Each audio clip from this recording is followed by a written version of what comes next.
Hi, thank you for joining me today. It's Geraldine from the Paper Puffin Studio, and today I'm going to show you how to make this card.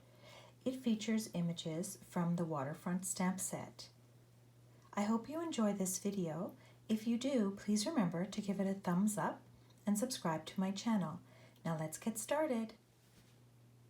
Now let's begin by reviewing all of the pieces of paper that you're going to need to build this card.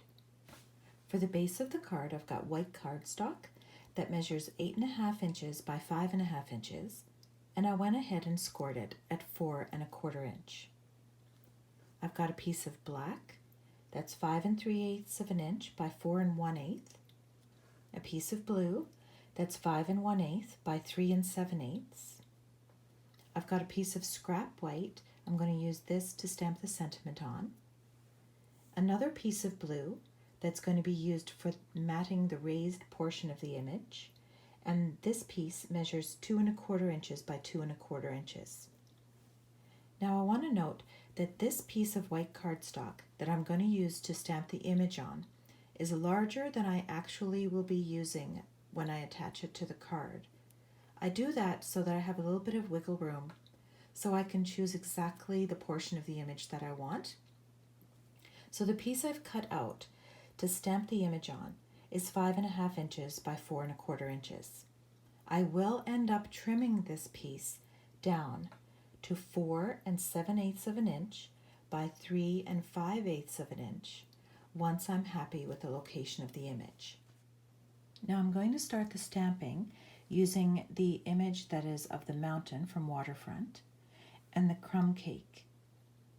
I have some scrap paper and my white cardstock placed on top, as well as some scrap paper over to the side. So I'll start by inking up the image, and it really depends, I guess, on how juicy the stamp pad that you're using is. Just to show you before I actually stamp on my cardstock, when I'm stamping off to the side, I check to see how intense the color would be if I were to stamp the image once, or twice, or 3 times. So I decide on how intense I want that color to be.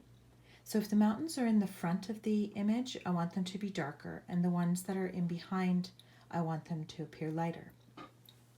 So this is what we will do. I'll stamp up the image,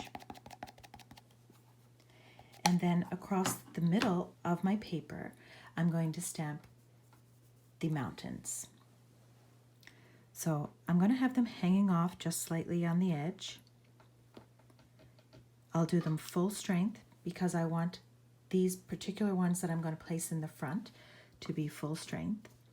I'll ink up my image again, line them up, do another image of the mountain, and then line them up and just go off the edge a little bit. Now you'll see this is what I have. Now I'm going to ink up the image again. This time I'll stamp off the first layer, and then I'll put a mountain in the background here. That will give the effect that this mountain is in behind. And I'll do that again for over here.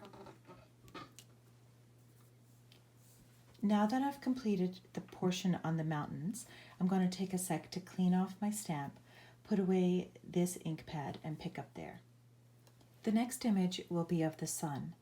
So I'm going to be using the bumblebee for this one. And what I typically do is I ink it up, and I just check to see how intense it looks. And then I stamp and stamp to see which image I actually want. So I like this second one. So I'm going to be inking up the stamp again, stamping off once, and then using the second strength. So I'm inking up my image. I'm going to stamp it off once on my scrap. Then I'm going to go back to my image, and I'm going to figure out exactly where I want the sun to sit. So I want the sun to be about right here. So I'm stamping the sun. Now I'll clean this stamp and pick up. Now moving on to the sky, I'm taking this image to use to build the sky, and the Night of Navy mini stamp pad I have here. So just like before, I'm going to ink up the image and I'm going to check to see how intense the color will be. So on my scrap, I'll stamp off the image, and that's much too dark for what I want. That's more like it. And then I'm getting into an even lighter shade. So what I'm going to do is I'm going to start again by inking it up. I'll stamp off the first full strength of the image, and then I'm going to start building the sky across the top of my cardstock. And I'll just have it hanging over the edge just like before.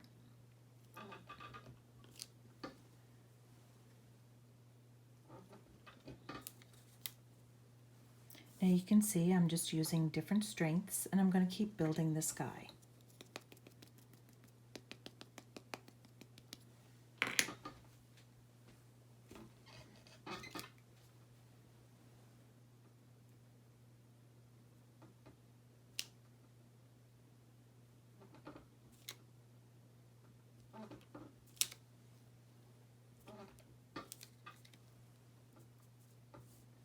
So now that I'm happy with the image of the sky, I'll move on to the next stamp. The next portion of the image I'm going to work on will be the water. So I'm using this image, I'm inking it up with Bermuda Bay.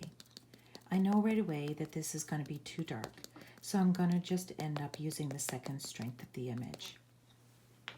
Using my scrap paper, just like before, I'm going to stamp off the first strength of the image, and then the second one will be what I'll use on my card. I want the water to be not centered, just over slightly. So I'm going to place this image right here under the mountains. And so that will be the water. Now this particular stamp, I'm going to end up cleaning it and flipping it around. And then this is going to help me to build the grass. Now for building the grass, I'm using the same image I used for the water. I'm just orienting it in a different direction, and I'm going to ink up my stamp with this gumball green. And I'll check on the intensity of the green.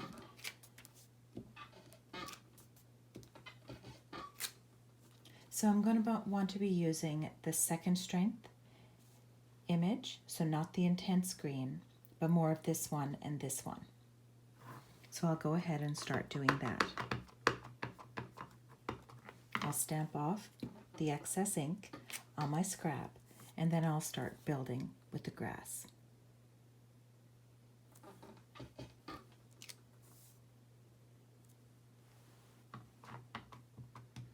I'll do that again, stamp off,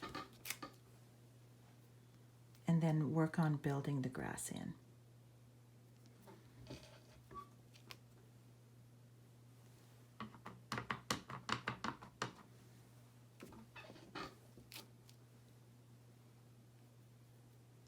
You just orient your stamp however you need it to fill in the grass.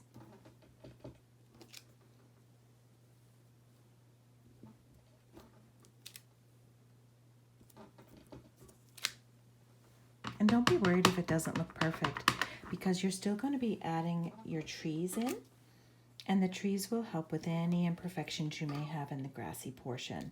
It's not a big deal at all.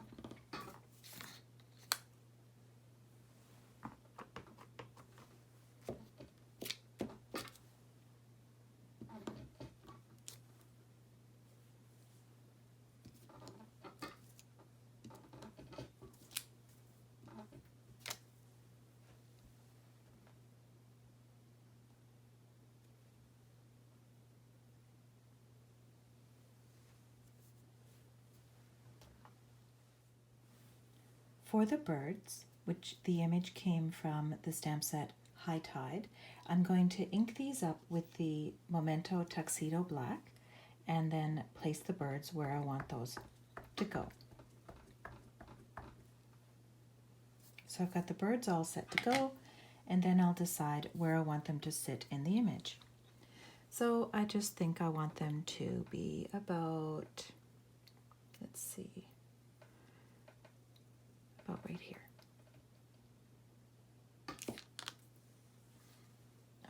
So I've got the birds on the image and now I'm set to go. So now I'm going to decide where do I want to cut out the square portion of the image. Now at this point I want to use the stitched shape square. I'm going to use it to cut out a portion of the image that will end up raised on the card. I do this before I run the image through the embossing folder because I want the raised portion of the image to be flat and everything else around it will be embossed. I also will keep in mind that this particular piece of paper that has the image on it is still a little bit larger than I'm going to end up using in the end. So I'll just keep that in mind when I place my stitch shaped square. I think I like it about right here, so I'll cut out this portion of the image. I usually use a little sticky note or post-it note to hold it in place while it runs through the embossing folder. So I'll go ahead and do that and we will pick up there. You can see that the stitch shaped square has been cut out of the original image.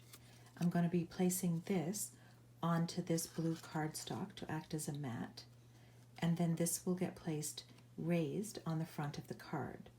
For now I'm going to set aside this square and I'm going to feed this portion of the image through my cut and emboss machine using the 3D Planks embossing folder. Now I'm going to start assembling the card.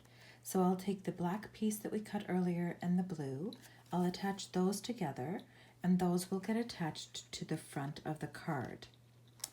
I then will trim this piece, which I've already fed through the embossing folder, you can see, and I'm going to be trimming this piece down, remember, to 4 7/8 by 3 5/8 of an inch.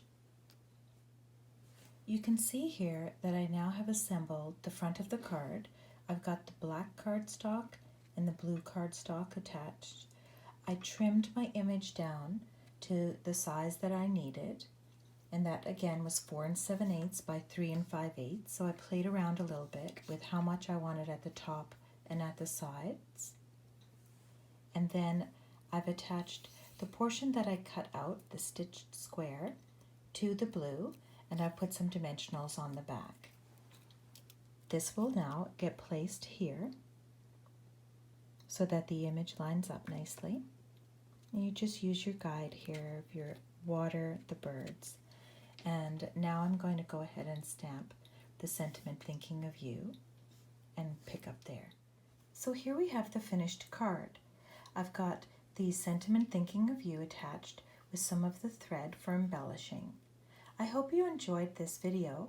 If you did, please remember to give it a thumbs up and subscribe to my channel. See you next time.